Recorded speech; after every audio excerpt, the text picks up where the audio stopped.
everybody. Hello. Okay, just one quick thing at the top and then we'll get going here. So today, President Biden is traveling to South Carolina where he will deliver remarks at an event at Mother Emanuel AME Church. We will then continue on to Dallas where the president will pay his respects to the late Congresswoman Eddie Bernice Johnson. And now I have the Admiral right behind me here who's going to discuss the latest in the Middle East. There he goes. Just a quick update on trucks into Gaza. Over the last 48 hours, 210 trucks got in. That's good, but it's not good enough. One of the things that I know, Secretary Blinken's in the region right now. He's in Saudi Arabia today, heading to Israel tonight, but that's going to be one of the things that he focuses on. It has already and will continue is to see if we can increase that humanitarian assistance into Gaza. That's it. All right. Is the U.S. concerned on the Lebanon blast that the Israeli strikes in Lebanon are going to increase risk of a wider war? So first, I'd let the Israelis speak to their operations one way or another. We're not going to confirm that reports of their operations. From the very beginning, we have talked about our strong desire not to see this conflict escalate or widen, and that includes the potential for a second front up in the north of the country. We believe that the displaced people, Lebanon and displaced people in Israel have a right to return to their homes, and we want to see that happen as soon as possible. Is the level of frustration at the NSC about Secretary Austin not informing the White House until later about his hospitalization, and will there be any consequences for that? I think, our main focus right now is on Secretary Austin's health and making sure that he gets all the care and support that he needs to fully recover. That's the focus. And he has already resumed all his authorities. He's already doing all of the functions he would normally do. He's doing it right now from the hospital. We'll obviously, I think, as you might expect, we'll take a look at process and procedure here and try to learn from this experience. And if there's some changes that need to be made in terms of process and procedure, we'll do that. There are some calls for him to be fired. Is that something that the president is wanting or considering doing? President's number one focus is on his health and recovery, and he looks forward to having him back at the Pentagon as soon as possible. President respects the fact that Secretary Austin took ownership for the lack of transparency. He also respects the amazing job he's done as defense secretary, and how he's handled multiple crises over the last almost 3 years now, and very much values his advice, candor, leadership, and again, looks forward to having him back at the Pentagon. Does the president know what elective surgery the secretary had, even though the American people don't know? And does he know what his current symptoms are and his current health condition is? I know that the president had an opportunity to talk to Secretary Austin a couple of days ago, wish him well, get that conversation, and I don't know the level of the president's personal knowledge of his medical situation, and then that would really be between the two men. Your question about that elective procedure is really better directed to the Pentagon, not to us. I want to make sure I put a fork in my answer to you. There is no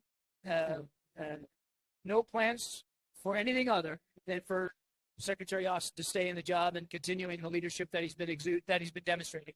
John, given the delay in disclosing this, did Secretary Austin meet the president's own standard of transparency? And is the White House committed, if President Biden had to have some kind of medical procedure, is the White House committed to releasing that information to the public in a very timely manner?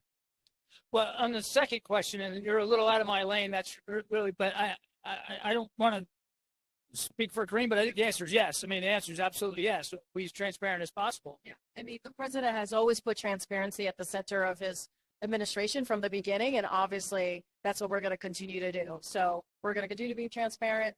Obviously, the Department of Defense will have more to speak to about their protocol. I just don't have anything to add specifically on that case. Do you think you were transparent here, though? I mean, it took days for people to be informed about this, and at a time of conflict around the world. Okay. I'm sorry. The the Pentagon has talked about this. The Secretary put out a statement, took accountability for the lack of transparency. We'll let the Pentagon speak to the process there. Quickly, you mentioned you guys are taking a look at process. Does the president want an official review into what happened and him not, communication not coming up through the White House? As I said to Jeff, I fully expect that we'll take a look at process and procedure here. We'll do what's akin to a hot wash and try to see if processes and procedures need to be changed at all or modified so that we can learn from this. Go ahead. Right. Does the White House have an official view on like the duty of the cabinet secretaries and when they need to disclose this type of medical procedure or hospitalizations? Look, I think there's an expectation that when a cabinet official becomes hospitalized, that there's that will be notified up the chain of command. There is that expectation. Was there any contact between Jake Sullivan and the defense secretary in those 4 days, January 1st to January 4th? Any contact at all? On the morning of the 1st of January, the secretary, as well as Secretary Blinken, Jake, other relevant officials, did have a secure conference call with the president. This was regarding operations in the Middle East, and so there was contact and that the 1st of January. So you said at the beginning of your remarks that the most important thing right now is the secretary's health. How is his health? That's really for Secretary Austin and the Pentagon to speak to, Jeff. I would be inappropriate for me to get into his personal health condition. He did indicate that he's recovering well in his own statement, and that he expects to be back at the Pentagon in relatively near future. John, the Situation Room knows how to get in touch with all senior cabinet officials at all times. Did they know his physical, the Situation Room itself know his location? If there's a board in the Situation Room, it shows where the president is at all times, the vice president is at all times. I mean, did the Situation Room know where he was physically? There's a process for the Situation Room, the Ops Center, to check in every morning to get the general location of all the non-White House principals, cabinet officers. And there is a process of connection to the agencies to do that. But it's generic, Peter. It's what town they're in, D.C., if they're overseas, where they are. That's the process. The issue of when a cabinet official gets hospitalized, that's really on the agency to inform that has happened. Right, so it wasn't the Situation Room knew and did put it up the chain itself. That's right. Okay. There was no. You all seen the press reporting on this. There was no notification or knowledge at the White House or the National Security Council until Thursday afternoon. Right? Thanks. Yes, ma'am. Thanks, Admiral.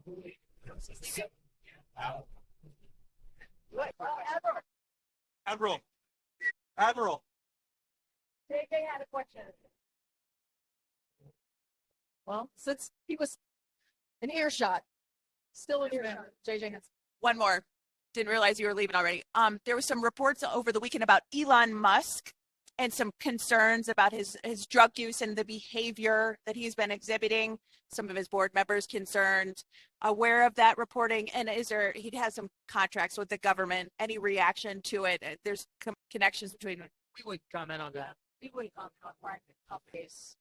So, Karine, should the American people, I'm sorry, do you need to get? Okay. Should the American people have confidence in Austin given his lack of transparency? And then also, do the American people need to be concerned about a lack of transparency for the president given this lapse?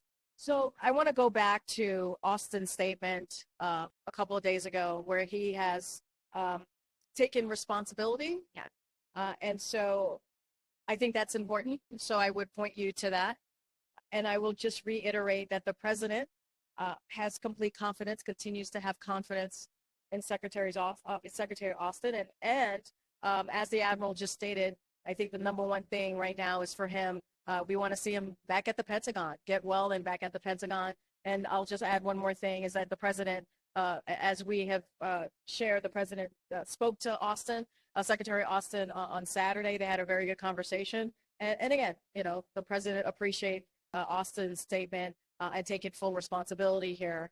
And I think that's what matters is him getting back to the Pentagon and taking full responsibility. Do you think it's necessary to sort of like tie up this issue for Austin to articulate what happened? I mean, does he need to sort of explain kind of how the president explains what he is? So we're going to leave it to the Department of Defense to speak to this. I think they will. So I will leave it to them to talk about their process, their protocol, the specifics, that specific question that you're asking.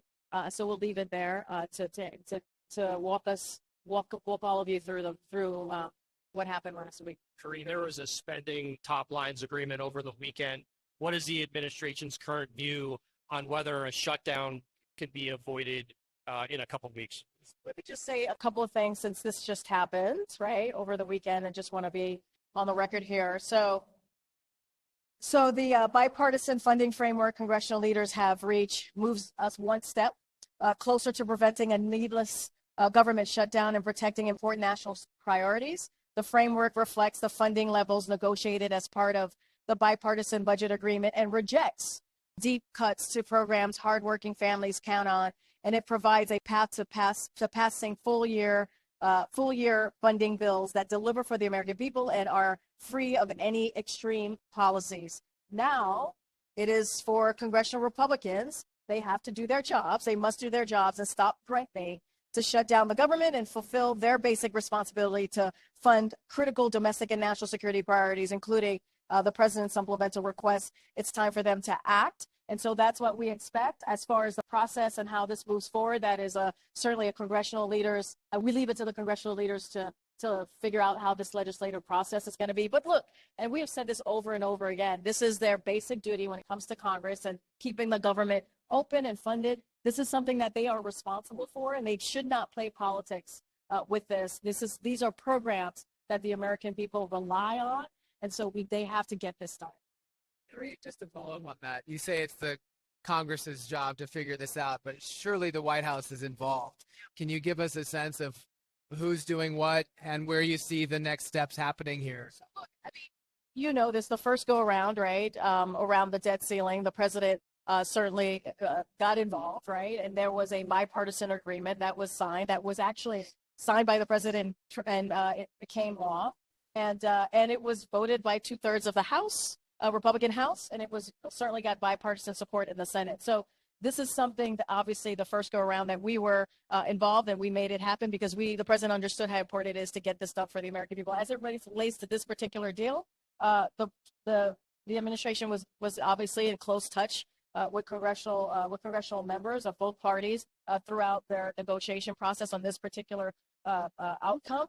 And we provided, like we always do, any type of technical guidance to lawmakers. And so that is how we were involved in this particular new iteration of this. Is there anything in this deal that the president is unhappy with? So look, this is, if you're asking if this is consistent, right? We believe this is consistent with the original agreement that I had just kind of went through that process.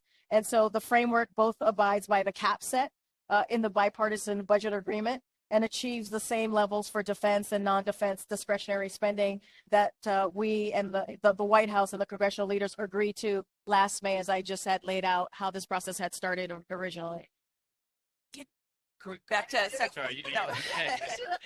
Secretary Austin again. Could you let us know at some point if the president is aware of what landed his defense secretary in the ICU, at least so we know that the president is aware? If this is a secret from the president, even that's a different thing. Yeah, I hear you. I hear you, JJ. It's just that it is not something that we can speak to, right? This is his own medical. It is a private thing that.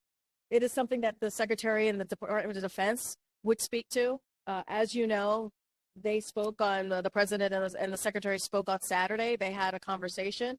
And the President wants to see the Secretary get well, and it sounds like he's doing well from his own statement, the Secretary, and get back to the Pentagon and continue the job that he's been doing this past couple of years, and we believe very well. So don't want to get into any specifics on that. That is really for Secretary Austin and the Department of Defense to speak to. Very quickly on the border talks, are there any plans for the president to host Johnson at the White House to discuss the border, and if they had any calls or conversations recently last couple of weeks? And you're talking about just between the president and, between the president and the speaker. Yeah. So I don't have anything to preview for you on any conversation that he's had specifically with the speaker. What I can say is the president is in regular contact and in conversations with congressional leaders. As you know, his team has been also in regular communication as part of the negotiation as we talk about the supplemental. And so that's been going for some weeks, for some time now. I don't have any specific conversation between the two of them to preview at this time, or to lay out, or to announce at this time. What I will say, though, as it relates to the supplemental, one of the negotiators, the Republican negotiator, was on one of the Sunday news networks and said that he expects, essentially, I'm paraphrasing here, he expects to have something go out this week. And so I think that's important. We've always said we believe that the direction of the negotiations have been going in the right direction. And we appreciate that there is a bipartisan conversation happening in the Senate on border security. Over the weekend, the former president referred to the January 6th detainees as hostages. Did Mr. Biden see those comments, and was there any reaction, or does he plan to address that at all? I mean, look, you heard from the president on Friday. He gave a really important, critical speech on January 6th, and I've said this, and the president has said this many times, that we saw January 6th was an attack on our democracy. We saw, and not just us, the American people saw 2,000 insurrectionists really attack the Capitol, and we saw a Confederate flag flying around in the Capitol. That's what we saw. And not just that, police officers were injured. Some police officers lost their lives because of that event. And so you heard that from the president. As it relates to what you asked me about the hostages, look, I want to be careful. We follow the law. We don't comment on 2024. We also don't comment on DOJ investigations or legal processes. I've seen American veterans note that how grotesque and offensive to compare those convicted of assaulting cops and attempting to overthrow the American government, that veterans have died defending the innocent Americans, like in Israel and people of other nationalities who were abducted during Hamas atrocities on October 7th. So it is, like I said, it is grotesque to make those type of comparison. And the president, spoke very forcefully of how he saw January 6th and laid out. There's a choice that we have to make here. There's a choice that we have to make, that the American people have to really decide. Condemnation, isn't it, Karine, of making that comparison? I want to be careful, right? You have to be careful. Yeah. But look, what we referred to them as hostages. Yes, he did. And I just said about how January 6th was an attack on our democracy, and we have to continue to call that out. That's what the president said, right? That's what the president said and laid out on January 6th. And, it is, what we saw on January 6th, it cannot be repeated again. And that is one of the things that the president is making very, very clear, and he has over the last couple of years. And what we saw was certainly something that is a dark day for the history of this country. And so we got to make sure it doesn't repeat itself. And there's misinformation, disinformation currently out there still about January 6th, right? About that. And so we have to call that out as well. And that's what you're going to continue to hear from this president. How is the president going to assess the threat level of political violence in his speech today in Charleston? And is he going to specifically point to former President Trump as someone who foments violence? So I'm just going to be really careful and mindful here as well. But I'll say a couple of things. The vice president, the president, I'm sorry, when the president was then vice president, he and his family worshiped at the Mother Emanuel, and that was back in 2015, to show solidarity after the heartbreaking tragedy. And so the president has continued to underline that we cannot forget the act of racist hate suffered by Mother Emanuel congregation, and that we must continue to stand together against those kinds of sentiments as Americans. As he said when he signed the Juneteenth National Independence Day Act, and when he took action to protect houses of worship, and when he spoke at South Carolina State University's commencement, upholding the dignity and rights of all Americans and giving hate no safe harbor or North Star stars for this president. So that's what you're going to continue to expect from him. But I'm not going to get too far ahead of the president. You'll hear directly from him in a couple of hours. All right? Yep. All right. Thanks, everybody. Thanks, Karine.